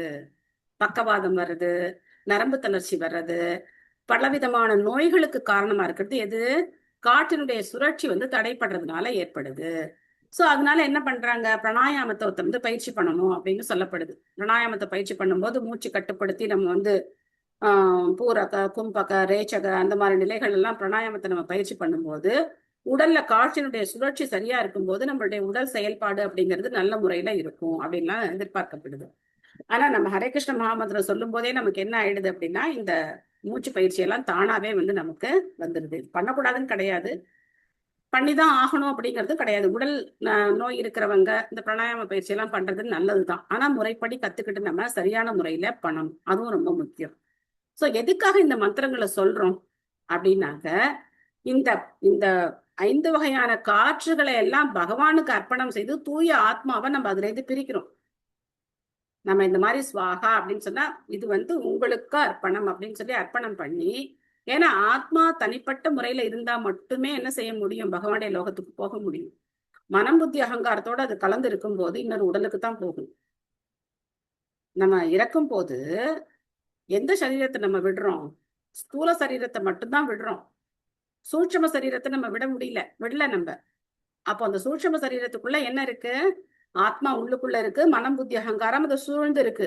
அதான் நம்ம இப்ப பார்த்தோம். சோத்ரம், சக்ஷு, ஸ்பர்ஷனம், ரசனம், கிராணம். நான் என்ன கேட்கணும்னு ஆசைப்பட்டேன், நான் என்ன சாப்பிடணும்னு ஆசைப்பட்டேன், நான் எதை தொடரணும்னு ஆசைப்பட்டேன், நான் எதை பார்க்கணும்னு ஆசைப்பட்டேன். அதுக்கு ஏத்த மாதிரி ஒரு உடல் மனச்சாயம், அதுக்கேத்த மாதிரி ஒரு உடலை பகவான் கொடுக்குறாரு. அப்போ இந்த மனதுல இருந்து விடுபட்டுட்டோம் அப்படின்னா இந்த ஆத்மா என்ன ஆகும்? நேர ஜங்குன்னு ஹரே கிருஷ்ண ஹரே கிருஷ்ண கிருஷ்ண கிருஷ்ண ஹரே ஹரே ஹரே ராம ராம ராம ஹரே ஹரே. அதனுடைய உண்மையான அகங்காரத்தோட அது பகவான் கிட்ட போயிடும், அந்த பொய் அகங்காரம் போயிடும். சோதான் பிரபா சொல்ற அதி தெய்வீக இந்த 3 நிலைகள், அத்தியாத்மிக, அதிபௌதிக, இது கூட கிளேஷங்கிற வார்த்தை சேர்ந்தாதான் துன்பம்னு அர்த்தம். இந்த வார்த்தைக்கே துன்பம்னு அர்த்தம் கிடையாது. இத பல விதத்துல நம்ம பார்க்கலாம். முன்னாடியே நம்ம பார்த்தோம், அதிபௌதிக அப்படின்னா இந்த ஜட உலகம், அத்தியாத்மிக அப்படின்னா நம்ம உடல் ஆத்மா, அதை பார்த்தோம். அதிதெய்வீகன்னா தேவர்கள்னு பார்த்தோம். சோ அந்த பொருட்களோட நம்ம சம்பந்தப்படுத்திக்கிறதும் என்னதுதான்? இந்த அத்தியாத்மிக, அதிபௌதிக, அதிதெய்வீக. சோ இங்க அதிதெய்வீகங்கிறதுக்கு பிரபுபாதர் என்ன விளக்கம் கொடுக்குறாரு? நம்ம கிருஷ்ண உணர்வா இருக்கும்போது நம்மளுடைய உணர்வு கிருஷ்ண உணர்வா இருக்கும்போது நாம பகவான் கிட்ட திரும்ப போக முடியும். அது வரைக்கும் நம்ம என்ன செய்யணும்? இந்த ஜட உலகத்துல தான் இருக்கணும். சோ இங்க வந்து அத்வைத்திகள் சொல்ற ஒரு கருத்தை வந்து பிரபுபாதர் வந்து அழகா நமக்கு புரிய வைக்கிறார். உணர்வுங்கிறது ஒண்ணுதான், அது நாமளும் ஒத்துக்கிறோம். உணர்வுங்கிறது ஒண்ணுதான் அப்படின்னு ஒத்துக்கிறோம். இப்போ ஒரு வகுப்பறை இருக்குன்னு வச்சுக்கோங்க. ஒரு வகுப்பறையில ஒரு தேர்வு நடக்குதுன்னு வச்சுக்கோங்க. 40 பசங்க உட்காந்து எக்ஸாம் எழுதிட்டு இருக்காங்க. அப்போ எல்லாரும் உட்காந்து குனிஞ்ச தலை நிமிராம எக்ஸாம் எழுதிட்டு இருக்காங்க அப்படின்னா அவங்க எல்லாருடைய உணர்வும் ஒண்ணா இருக்கா இல்லையா? இருக்கா இல்லையா? அப்ப அந்த 40 பேரும் எஸ் மாதாஜி. ஒண்ணாயிட்டாங்கன்னு அர்த்தமா? தனித்தனி நபர்களா இருக்காங்க, ஆனா அவங்க உணர்வு எப்படி இருக்கு? வந்து ஒண்ணா இருக்கு. ஒண்ணா இருக்கு. சோ அதுதான் உணர்வுடைய ஒற்றுமை. பகவான் சொல்ற சர்வதர்மான் பரித்தேஜ்ய மாமேகம் சரணம் ரஜன்னு சொல்ற. அதை நம்ம கேட்டுட்டோம் அப்படின்னா பகவானுடைய உணர்வும் நம்மளுடைய உணர்வும் என்ன ஆயிடுது? ஒன்னாயிடுது. அதனால நானும் கடவுள் ஆயிட்டேன்னு அர்த்தமா? கிடையாது. அவர் என்ன சொன்னாரோ அதை நான் கேட்கும் போது நம்மளுடைய 2 பேருடைய உணர்வும் ஒன்னாயிடுது. சிந்தனை, செயல் எல்லாமே ஒன்னாயிடுது. ஒரு சில பேரை சொல்லுவாங்க மனமொத்த தம்பதிகள் அப்படின்னு சொல்லுவாங்க. கணவனும் மனைவி ரொம்ப மனமொத்த தம்பதிகளா இருக்காங்க அப்படின்னு சொல்லுவாங்க. கேள்விப்பட்டிருக்கோம் இல்லையா? இனிமேலாம் அதெல்லாம் கேள்விப்பட முடியாது, ரொம்ப கஷ்டம். எல்லாம் வாடா போடால போய் நிக்கிறாங்க இல்ல. மனமொத்த தம்பதிகளாவது அது ஒண்ணும் ஒத்து போக மாட்டேங்குது இப்பெல்லாம். ஆனா அந்த காலத்துல எல்லாம் சொல்லுவாங்க, பெரியவங்க எல்லாம் சொல்லுவாங்க ரொம்ப மனமொத்த தம்பதிகளா இருக்காங்க அப்படின்னு சொல்லுவாங்க. சோ அப்போ அவங்களுடைய சிந்தனை, கணவன் என்ன நினைக்கிறாரோ அதை வந்து மனைவி செய்வாங்க, மனைவி என்ன நினைக்கிறாங்களோ அதை கணவன் செய்வார். சோ அப்போ அவங்க 2 பேரும் ஒன்னாயிடல. சோ பரம உணர்வும் நம்மளுடைய உணர்வும் ஒன்னாகிறதுனா இதுதான் அர்த்தம். நாம கடவுளோட ஒன்னாகிறது கிடையாது. புரியுதா? சோ அத்வைத்தம் அப்படிங்கிறது இருக்கு. அத்வைத்தம், அச்சுதம், அநாதி, அனந்தரும், இந்த வார்த்தைகள் எல்லாம் வேதங்கள்ல இருக்கு. இந்த வேத வார்த்தைகளுக்கு அவங்க தவறான அர்த்தத்தை கொடுக்குறாங்க. அதை நாம நல்லா புரிஞ்சுக்கணும். ஏஷஹி அசேஷ சத்வானாம் ஆத்மாம் ஆத்மாம் சக பரமாத்மனக ஆத்யோவதார யத்ராசௌ பூத கிராமோ விபாவ்யதே. பரமபுருஷரின் பிரம்மாண்டமான பிரபஞ்ச ரூபம்தான் பரமாத்மாவின் முதல் அவதாரமும் அம்சமும் ஆகும். அவர் எண்ணற்ற ஜீவராசிகளை கொண்ட ஆத்மாவாக இருக்கிறார். இவ்வாறு விருத்தியடையும் மொத்த சிருஷ்டியும் கூட அவரில் தான் ஓய்வடிக்கிறது. ஸோ 9th சாப்டர்ல, இது 8th சாப்டர்ல சொல்றார். 9th சாப்டர்லயும் பகவத்கீதையில சொல்றார். உங்களுடைய சம்பூர்ண மாதாஜி படிக்கிறீங்களா? படிக்கிறேங்க மாதாஜி. ஹரே கிருஷ்ணா மாதாஜி. பொருளிரு வழங்கிய பக்தி வேதாந்த சுவாமி ஸ்ரீல பிரபுபாதருக்கு ஜெய். பரமபுருஷர் தம்மை சுய அம்சங்கள் மற்றும் பிரிக்கப்பட்ட மிகச்சிறிய அம்சங்கள் என இருவிதமாக விரிவடைச் செய்து கொள்கிறார். சுய அம்சங்கள் விஷ்ணு தத்துவங்கள் என்றும் பிரிக்கப்பட்ட அம்சங்கள் ஜீவ தத்துவங்கள் என்றும் அழைக்கப்படுகின்றன. ஜீவராசிகள் மிக சிறியவையாக இருப்பதால் சில சமயங்களில் அவர்கள் பகவானின் நடுத்தர சக்தி என்று விவரிக்கப்படுகின்றனர். ஆனால் யோகிகளோ ஜீவராசிகளும் பரமாத்மாவும் ஒன்றே என கருதுகின்றனர். இது ஒரு சிறிய விவாதத்துக்குரிய விஷயமாகும். எப்படி பார்த்தாலும் படைக்கப்பட்ட அனைத்துமே பகவானின் பிரபஞ்ச ரூபத்தின் விராட் ரூபம் மீதுதான் ஓய்வெடுக்கின்றன. ஹரே கிருஷ்ணா. தேங்க்யூ மாதாஜி. ஏற்கனவே வந்து விபின்னாம்ச அதெல்லாம் நம்ம வந்து பார்த்திருப்போம் இல்லையா? விபின்னாம்ச அப்படின்னா ஜீவராசிகள், விஷ்ணு தத்துவங்கள் தனி, ஜீவராசிகள் தனி. 2 பேரும் பகவான்கிட்ட தான் வர்றோம். ஆனா நாம வந்து பிரிக்கப்பட்ட பகுதிகள், பகவானுடைய பிரிக்கப்பட்ட பின்ன பகுதிகள். விஷ்ணு தத்துவங்கள் பிரிக்கப்பட்ட பகுதிகள் தான், ஆனா பகவானுக்கு சமமான சக்தி உடையவர்கள். அதை வந்து நம்ம எப்பவுமே மறக்க கூடாது. சாத்தியாத்மக சாதி தெய்வஸ்ச சாதி பூத இதி த்ரிதா விராட் பிராணோ தசவித ஏகதா ஹிருதகேனச்ச. பிரம்மாண்டமான பிரபஞ்ச ரூபமானவர் 3, 10 மற்றும் 1 என வர்ணிக்கப்படுகிறார். அவர் உடல், மனம் மற்றும் புலன்கள் என 3ஆகவும் எல்லா அசைவுகளையும் இயக்கும் 10 வகையான சக்தி வாய்ந்த உயிர் சக்திகள் என 10ஆகவும் மேலும் உயிர் சக்தி உற்பத்தி செய்யப்படும் ஓர் இதயம் என 1ஆகவும் இருக்கிறார். சோ நம்ம உடல் எப்படி இருக்கோ அதே மாதிரிதான் பகவானுடைய அந்த பிரபஞ்ச தோற்றமும் இருக்கு. அல்லது அந்த பிரபஞ்ச தோற்றம் மாதிரிதான் நம்மளுடைய உடல் இருக்கு. அப்பா மாதிரிதான் புள்ள இருக்காருன்னு சொல்லணும், பிள்ளை மாதிரி அப்பா இருக்காருன்னு சொல்ல முடியாது இல்லையா? சோ பகவானுடைய அந்த பிரபஞ்ச தோற்றம் எப்படி இருக்கோ அப்படி மாதிரி நம்ம உடலையும் பகவான் வந்து படைக்கிறார். ஹேமலதா மாதாஜி படிச்சிட்டீங்களா நீங்க? படிக்கலாங்க மாதாஜி. ஓகே, படிங்க. ஹரே கிருஷ்ணா மாதாஜி. ஹரே கிருஷ்ணா. வழங்கிய ஸ்ரீல பிரபுபாதருக்கு ஜெய். 8 மூலப்பொருட்களாக நீர், நெருப்பு, காற்று, ஆகாயம், மனம், புத்தி மற்றும் பொய், அகங்காரம் ஆகியவை பகவானின் தாழ்ந்த சக்தியிலிருந்து உண்டானவை என்றும், இத்தாழ்ந்த சக்தியை உபயோகப்படுத்தும் ஜீவராசிகள் ஆதியில் பகவானின் அந்தரங்க சக்தியாக உயர் சக்தியாக சேர்ந்தவர்கள் என்றும் பகவத்கீதையில் 7.45 குறிப்பிடப்பட்டுள்ளது. 8 தாழ்ந்த சக்திகள் ஸ்தூலமான முறையிலும் சூட்சுமமான முறையிலும் செயல்படுகின்றன. ஆனால் உயர் சக்தியோ முக்கியமான உற்பத்தி சக்தியாக செயல்படுகிறது. இது மனித உடலிலேயே அனுபவித்து அறியப்படுகிறது. மண் முதலான ஸ்தூல மூலப்பொருட்களான ஸ்தூல உடல் ஒரு மேல் சட்டையை போன்றதாகும். ஆனால் சூட்சுமமான மனதும் பொய், அகங்காரமும் உடலின் உள் ஆடைகளைப் போல் செயல்படுகிறது. உடலின் அசைவுகள் முதலில் இதயத்திலிருந்துதான் உற்பத்தியாகின்றன. உடலின் எல்லா செயல்களும் அதற்குள் உள்ள 10 வகையான காற்றுகளால் சக்தியளிக்கப்பட்டு புலன்களால் நிறைவேற்றப்படுகின்றன. 10 வகையான காற்றுகள் பின்வருமாறு விவரிக்கப்படுகின்றன. சுவாசத்தின் பொழுது நாசி துவாரங்களின் வழியாக செல்லும் முக்கியமான காற்று பிராணவாயு என்று அழைக்கப்படுகிறது. மலத்துவாரத்தின் வழியாக உடலிலிருந்து வெளியேற்றப்படும் காற்று அபான வாயு என்று அழைக்கப்படுகிறது. வயிற்றினுள் உணவை ஒழுங்குபடுத்தவும் சில சமயங்களில் ஏப்பமாக ஒலியெழுப்புவதுமான காற்று சமான வாயு என்று அழைக்கப்படுகிறது. தொண்டையின் வழியாக செல்வதும் எது நின்று விட்டால் மூச்சு திணறடிக்கிறதோ அந்த காற்று உதான வாயு என்று அழைக்கப்படுகிறது. உடல் முழுவதிலும் சுழலும் மொத்த காற்று வியான வாயு என்று அழைக்கப்படுகிறது. இவ்5 காற்றுகளையும் விட இன்னும் சூட்சுமமான காற்றுகளும் உள்ளன. கண்கள், வாய் முதலியவற்றை திறப்பதற்கு உதவும் காற்று நாகவாயு என்று அழைக்கப்படுகிறது. பசியை அதிகரிக்க செய்யும் காற்று குருகர வாயு என்று அழைக்கப்படுகிறது. சுருங்குவதற்கு உதவும் காற்று கூர்ம வாயு என்று அழைக்கப்படுகிறது. கொட்டாவி விடுவதன் மூலம் உறக்கத்தின் கடுமையை தணிக்க உதவும் காற்று தேவதத்த வாயு என்று அழைக்கப்படுகிறது. ஜீவனாதாரத்திற்கு உதவும் காற்று தனஞ்சய வாயு என்று அழைக்கப்படுகிறது. இவ்வெல்லா காற்றுகளும் ஒன்று மட்டுமேயான இதய மத்தியில் இருந்து உற்பத்தியாகிறது.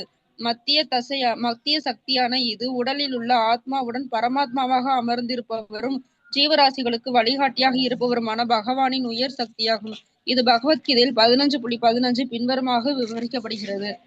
சர்வஸ்ய சாகம் ஸ்கிருதி சன்னிவிஷ்டோ மத்த ஸ்மிருதிர் ஞானம் அபோகனம் ச வேதை சர்வைர் அகம் ஏவ வேத்யோ வேதாந்த கிருத் வேதவித் ஏவ சாகம். மத்திய சக்தியானது ஜீவராசிகளின் இதயத்தில் அமர்ந்திருப்பவரும் பந்தப்பட்ட ஆத்மாக்கள் நினைவு கூறவும் மறக்கவும் உதவி செய்பவருமான பகவானால் இதயத்திலிருந்து உற்பத்தி செய்யப்படுகிறது. பகவானுக்கு கீழ்ப்படிந்தவன் என்பதை மறந்ததினால்தான் ஆத்மா பந்தப்பட்ட நிலைக்கு உள்ளாகிறான். பகவானை மறந்துவிட விரும்புபவனுக்கு ஒவ்வொரு பிறவியிலும் பகவான் மறதியை அளிக்கிறார். ஆனால் பகவத் பக்தர்களின் சகவாசத்தின் மூலமாக அவரை நினைவு கூர்பவர்களுக்கு தம்மை பற்றி இன்னும் அதிகமான ஞாபகத்தை பகவான் அளிக்கிறார்.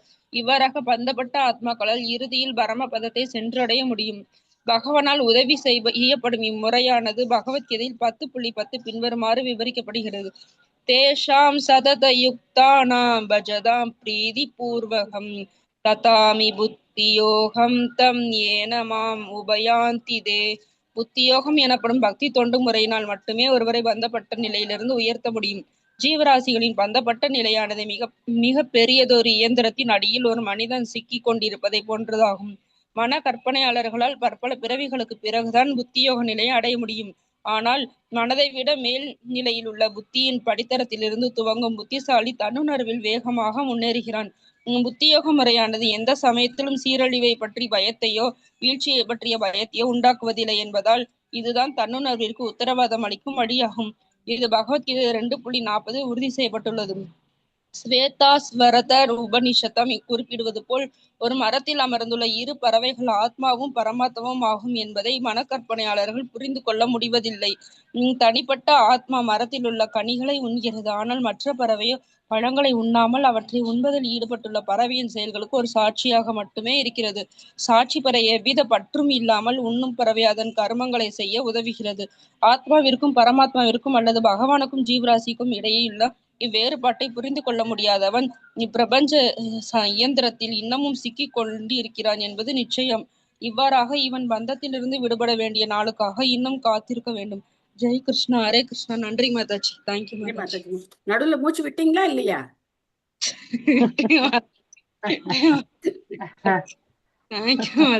ஹரே கிருஷ்ணா.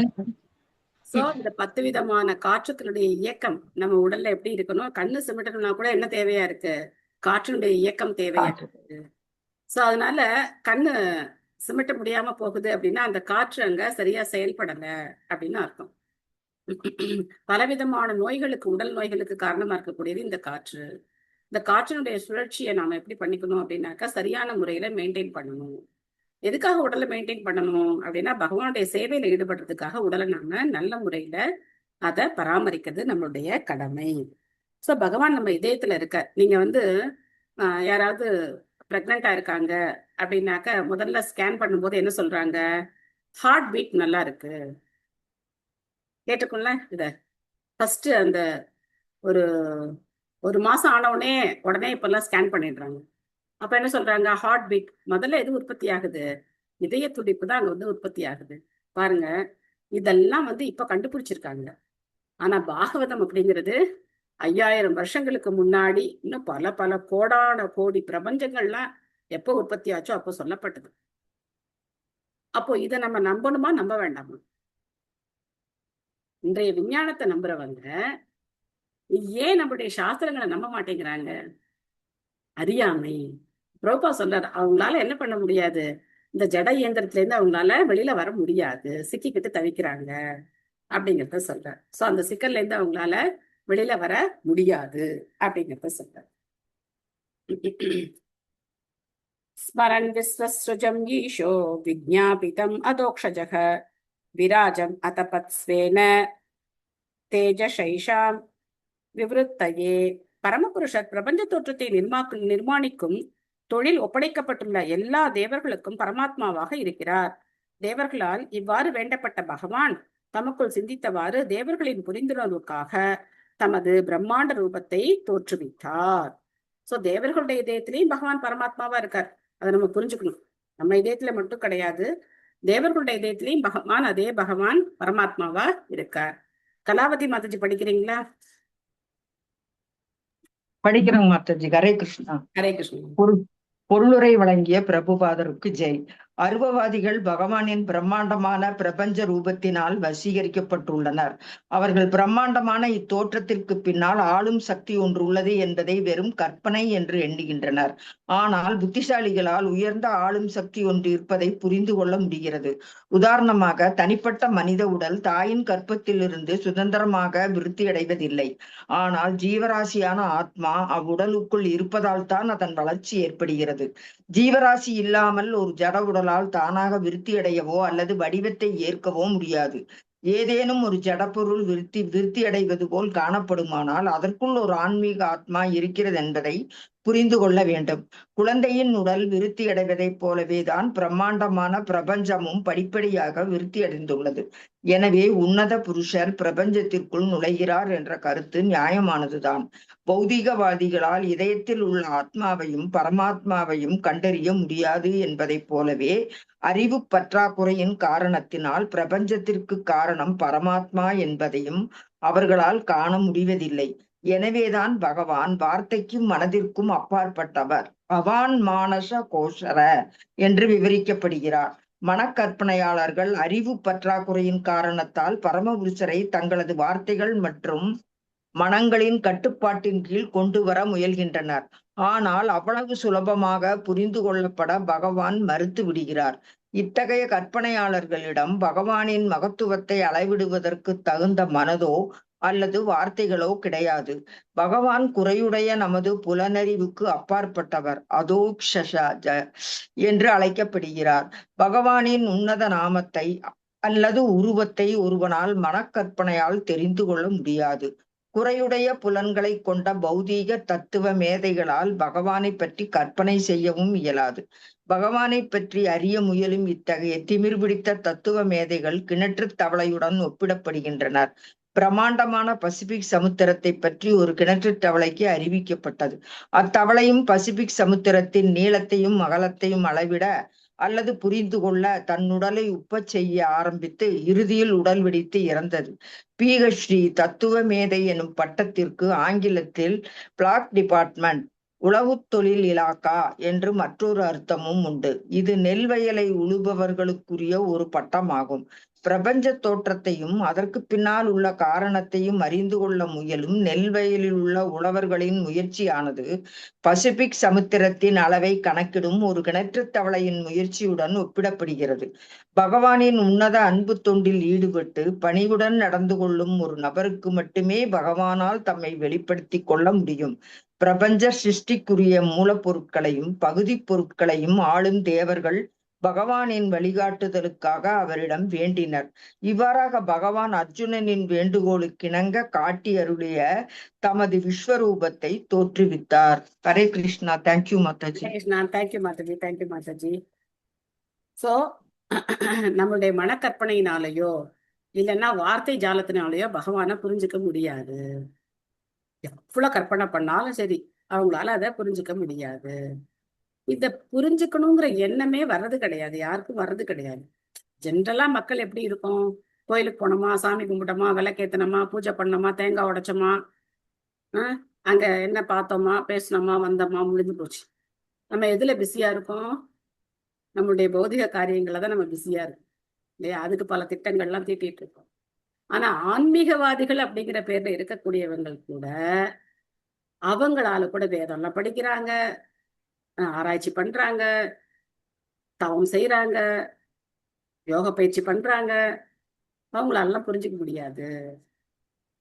எப்போ ஒரு பக்தருடைய கருணை கிடைக்குதோ அப்போ நம்மளால எத்தனை விஷயங்களை ஆராய்ச்சி பண்ணாமலே நம்ம தெரிஞ்சுக்கிறோம் அப்படின்னு நம்ம பார்க்கலாம். இது பெரிய ஆராய்ச்சி கிடையாது, தவம் பண்ண வேண்டாம், நமக்கு ஞானம் வேண்டாம், ஒண்ணும் வேண்டாம், பணிவு இருந்தா போதும்.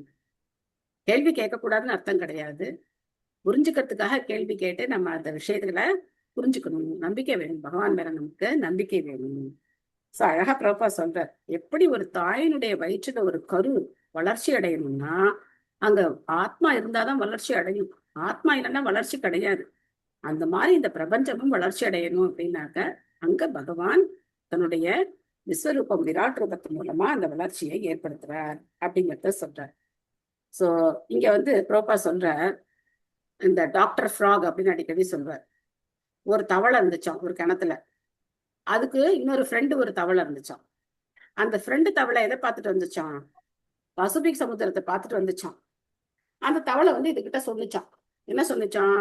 நான் சமுத்திரத்தை பார்த்தேன், இவ்வளவு பெருசா இருக்கு அப்படின்னு சொல்லிச்சான். அதுக்கு இந்த கிணத்து தவளை என்ன சொல்லிச்சான்? இவ்வளவு பெருசு இருக்குமா அப்படின்னு கேட்டுதான். இல்ல ரொம்ப பெருசு அப்படின்னு ஒன்ன, இவ்வளவு பெருசா அப்படின்னு இன்னும் பெருசா வயிறு உப்பிச்சான். இதெல்லாம் அளவு கிடையாது. சமுத்திரத்துக்கும் கிணத்துக்கும் எப்படி கம்பேர் பண்ண முடியும்? இன்னும் பெருசு அப்படின்னா, இந்த கிணத்தை விட பெருசா அப்படின்னு தான். இல்ல ரொம்ப பெருசு அப்படின்னு அது அதால எவ்வளவு முடியுமோ அவ்வளவு பண்ணி இவ்வளவு பெருசா அப்படின்னு அது வயிறு வெடிச்சு செத்து போச்சு. அதுதான் இன்னைக்கு விஞ்ஞானிகள் பண்ணிட்டே இருக்காங்க. அவங்களால என்ன பண்ண முடியல? எதையும் அவங்களால புரிஞ்சுக்க முடியல, கண்டுபிடிக்க முடியல, ஒண்ணும் பண்ண முடியல. சின்னதா அவங்க செய்யற விஷயத்தை வச்சு இதுதான் அல்டிமேட் நினைக்கிறாங்க. நாங்க இதை கண்டுபிடிச்சிட்டோம், அதை கண்டுபிடிச்சிட்டோம். ஒருத்தர் சொல்றான் காட் பார்ட்டிகிள் கண்டுபிடிச்சிட்டோம் அப்படிங்கிறான், ஒருத்தர் நான் பிளாக் ஹோல் கண்டுபிடிச்சிட்டேன் அப்படிங்கிறான். என்னென்னமோ சொல்லிட்டு தெரியுறாங்களே தவிர பணிவோட உட்கார்ந்து பாகவதம் படிச்சாங்க அப்படின்னாக்க இந்த பிரபஞ்சமானது எப்படி உற்பத்தி ஆச்சு, பகவான் எப்படி எல்லா சக்திக்கும் மூலமா இருக்க அப்படிங்கறத அவங்களால சுலபமா ஏத்துக்க முடியும். பாருங்க, பெருசா நம்ம ஒன்னும் அவங்கள மாதிரி விஞ்ஞானிகள் மாதிரி பிஹெச்டி பட்டம் எல்லாம் வாங்கல. ஆனா நமக்கு ஓரளவாவது புரியுதா புரியலையா இதெல்லாம் படிக்கும் போது இல்லையா? பிரபா சொல்றார், பிஹெச்டி அப்படின்னாக்க பிளவ் டிபார்ட்மெண்ட் அப்படின்னு இதுக்கு அர்த்தம் அப்படின்னு சொல்றார். சோ வயல்ல ஊழறவங்களுக்கு போய் இவ்வளவு பெரிய விஷயம் எல்லாம் சொன்னா புரியுமா? அவங்களுக்கு புரிய போறது கிடையாது. சோ அந்த மாதிரிதான் இந்த விஞ்ஞானிகள் இருக்காங்க. அவங்களுடைய கல்வி அறிவு அப்படிங்கிறது அவங்களுக்கு இந்த ஞானத்தை கொடுக்கல, பக்தியை கொடுக்கல. அதனால்தான் பாகவதத்துல சொல்லப்பட்டிருக்கு, ஸ்ரம ஏவகி கேவலம் தர்ம சுனிஷ்டித்த பும்சாம் விஸ்வக்ஷேன கதாசுயக ந உத்பாதையே திதிரதியும் ஸ்ரம ஏவகி கேவலம் அப்படின்னு பாகவதத்துல முதல் ஸ்கந்தத்துல நம்ம படிச்சோம். பகவானை பத்தி கேட்கறதுக்கான அந்த அந்த அந்த விருப்பம் வரல அப்படின்னாக்க அவங்க கடைபிடிக்கிற அந்த வாழ்க்கையானது, அந்த தர்மமானது வெறும் கால விரயம்தான், சிரமம் தான் அப்படின்னு நம்ம பார்க்கிறோம். ஓகே, மீண்டும் ஒரு முறை உங்க எல்லாருக்கும் புருஷோத்தம மாத நல்வாழ்த்துக்கள். ஸோ நாம ஜபம் அதிகம் பண்ணுவோம். அஷ்டகம்லாம் படிக்கலாம். ஸோ அஷ்டகம் படிக்கணும் அப்படிங்கிற ஆர்வம் இருந்தா நம்ம வந்து ஒரு 10 நிமிஷம் ஒரு நாளைக்கு ஜாயின் பண்ணலாம். ஒரு நாளைக்கு ஒரு 10 நிமிஷம் ஜாயின் பண்ணி நம்ம ஏதாவது ஒரு அஷ்டகம் டெய்லி ஒரு அஷ்டகம் படிக்கலாம். இல்ல நீங்க மற்ற குரூப்ல படிக்கிறீங்க அப்படின்னா எனக்கு ஒன்றும் பிரச்சனை இல்லை. விருப்பம் இருக்கிறவங்க சொல்லுங்க, ஜாயின் பண்ணி நம்ம படிக்கணும்னா 3:50 அந்த மாதிரி ஜாயின் பண்ணோம் அப்படின்னா ஒரு அஷ்டகம், ஒரு நாளைக்கு ஒரு அஷ்டகம் படிக்கலாம். நந்தநந்தன அஷ்டகம், சோராஷ்டகம்னு சொன்னீங்க நேற்றுக்கு, அதை படிச்சு பார்த்தேன் மாதாஜி. அவ்வளவு அருமையா இருக்கு, பொருள் எல்லாம் அவ்வளவு அழகா இருக்கு மாதாஜி. ஆமா, படிச்சேன் மாதாஜி. ராகமும் ரொம்ப நல்லா இருந்தது. சோ விருப்பம் இருக்கிறவங்க சொல்லுங்க, ஒரு 10 நிமிஷம் முன்னாடி ஜாயின் பண்ணோம் அப்படின்னாக்க ஒரு மாதாஜி படிக்கலாம். நம்ம படிக்கலாம் மாதாஜி. ஓகே, நான் இன்னைக்கு படிச்சேன் மாதாஜி. சௌராஷ்டிரமும் படிச்சேன், ஜெகநாத் அஷ்டமும் படிச்சேன். ரொம்ப நல்லா இருந்தது மாதாஜி. சுபா மாதாஜி அனுப்பியிருந்தாங்க, ரொம்ப யூஸ்ஃபுல்லா இருந்தது மாதாஜி. சோ மாதாஜிக்கு எல்லாரும் தேங்க்ஸ் சொல்லுவோம். அழகா போஸ்ட் பண்ணியிருந்தாங்க. Thank you Mataji. Subhamalar Mataji. Thank you Mataji. Hare Krishna Mataji. Thank you Mataji. Hare Krishna. இன்னைக்கு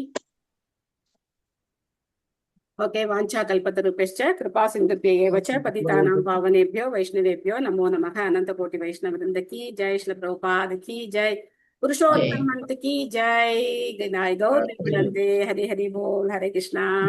Krishna Mataji. Hare Krishna. Thank you. Hare Krishna Mataji. Thank you. Hare Krishna माताजी. माताजी. थैंक यू माताजी. माताजी.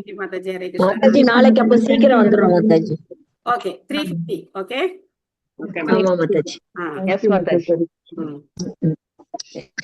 Thank you. Hare Krishna. And கொடுத்துறேன். Hare Krishna. Hare Krishna. Hare Krishna. Hare Hare Ram Ram Ram Hare Hare. Thank you all. Hare Krishna.